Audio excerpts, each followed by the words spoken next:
El tercer hombre de la Reforma, escrito por Michael Hiking, para citar el subtítulo de una biografía de 1959 del gran reformador suizo Ulrico Zwinglio, ha sido en gran medida el tercer hombre de la Reforma. Of the great Swiss reformer. Ulrich Zwingli has been very much the third man of the Reformation. Como tal, ha sido pasado por alto en gran medida por los estudiosos de la Reforma. A esos estudios les ha resultado más fácil centrarse en Lutero y Calvino, quienes dejaron una clara tradición. Además, el enfoque marcial de Zwinglio para la reforma de la Iglesia medieval tardía, que culminó con su muerte en el campo de batalla de Keipel en octubre de 1531, no es un ejemplo a seguir, mientras que los reformadores suizos, compañeros de Zwinglio, trataron de presentar la muerte violenta de este de la mejor manera posible. Otros reformadores, como Martín Lutero, no fueron tan optimistas sobre lo que sucedió en Keipel. En palabras de Lutero, Zwinglio había muerto en gran pecado y blasfemia. Violent death in the best possible light. Other reformers, such as Martin Luther, were not so sanguine about what took place at Kappel. In Luther's words, Zwingli had died in great sin and blasphemy. El desafío de dar sentido al final de Zwinglio revela que el reformador suizo es un personaje complejo, cuya historia desafía tanto la hagiografía como la demonización. El lugar de nacimiento de Zwinglio estaba a unos 60 kilómetros de Zúrich, en un típico chalet suizo, a más de 1000 metros sobre el nivel del mar. Tras cursar la secundaria en Basilea, fue a la Universidad de Viena durante 4 años y luego regresó a Basilea para estudiar en la universidad de esta ciudad, un centro de estudios renacentista. Bajo la influencia del erudito Thomas Wittenbach, Zwinglio se comprometió con el ideal renacentista de estudiar el origen de la cultura occidental sobre la antigüedad, lo que lo llevó a creer en la necesidad de afirmar la sola escritura para la reforma de la Iglesia. Aunque su propio despertar espiritual aún iba a ocurrir, tras finalizar sus estudios académicos formales en 1506, recibió una llamada para ser sacerdote en la parroquia rural de Glarus, donde permanecería hasta 1516.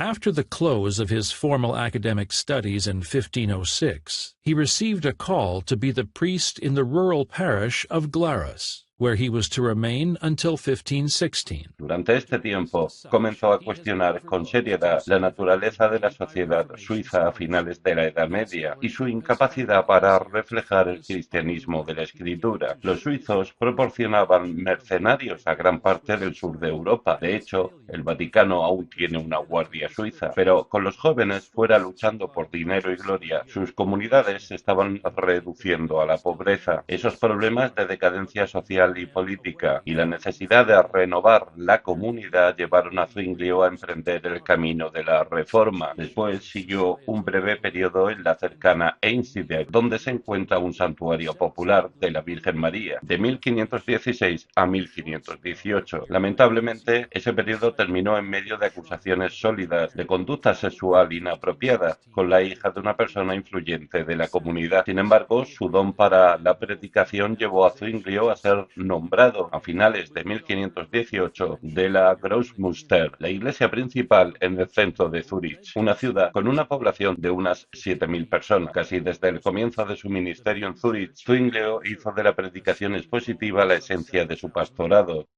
From almost the very outset of his ministry in Zurich, Zwingli made expositional preaching the heart of his pastorate. En 1519 también se encontró con algunos tratados de Lutero que lo convencieron de la justificación solo por la fe. Para Zwinglio, en aquel momento, Lutero era nada menos que un nuevo Elías, pero la reforma zwingliana no dependía en última instancia de Lutero. En palabras de Zwinglio, si Lutero ha bebido donde nosotros hemos bebido, entonces tiene en común con nosotros la doctrina evangélica. En agosto de 1519, la peste negra, la peste bubónica, también azotó Zúrich. Mató a unas 1500 personas. El propio Zwinglio fue atacado y estuvo a punto de morir. De hecho, los rumores fuera de Zúrich lo consideraban entre los muertos, pero se recuperó. Fue un punto de inflexión clave en su vida, ya que se entregó a Dios y al establecimiento de su voluntad en la ciudad suiza. Como escribió sobre Dios en noviembre de 1520, he aprendido a someterme por completo a su divina voluntad. Un segundo punto de inflexión se produjo la tarde del 9 de marzo de 1522, durante la Cuaresma, el tiempo medieval tradicional de preparación para la Pascua. Aquella noche, uno de los amigos de Zuinglio preparó una comida sencilla de vienesas con otros amigos, pero eso fue en desafío a la ley de la Iglesia, que prohibía comer carne durante la Cuaresma. Zuinglio, que estaba presente, no participó, pero tampoco se opuso. De hecho, al mes siguiente, Zuinglio publicó un breve panfleto en el que defendía el consumo de vienesas aquella noche y, de manera más general, afirmaba la libertad que el pueblo de Dios tiene en Cristo. Law, which forbade the eating of meat during Lent.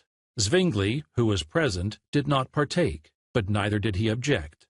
In fact, the following month, Zwingli issued a short pamphlet defending the sausage eating that evening and more generally affirming the freedom that God's people have in Christ. Sin embargo, el punto de inflexión clave ocurrió en 1525, cuando abandonó la misa en Zúrich. En ese tiempo, Zwinglio, al igual que Lutero, había llegado a rechazar la doctrina medieval de la transubstanciación, según la cual la Iglesia de Roma sostenía que el pan y el vino dejaban de serlo al convertirse en el mismísimo cuerpo y sangre de Cristo. Pero mientras que Lutero estaba convencido de que la cena del Señor aún transmitía el mismísimo cuerpo y la sangre de Cristo, junto con el pan y el vino reales, Zwinglio creía que la presencia de Cristo era espiritual y no corpórea. Cuando los dos reformadores alemanes se encontraron en Marburgo en 1529, esa diferencia resultó ser un gran obstáculo para la unión de estos dos hombres notables y sus reformas. 2 años después de aquella reunión, que marcó la división decisiva entre las facciones luterana y reformada de la Reforma alemana, las tropas católicas romanas marcharon hacia Zúrich contra la confianza de que los luteranos no acudirían en ayuda de los zuricheses. Aunque Zwinglio murió en el conflicto posterior, la Reforma de Zúrich continuó bajo su fiel colaborador Enrique Bullinger. Así, la pasión de Zwinglio por la escritura y su determinación de vivir solo bajo su autoridad se convirtieron en un componente clave de la tradición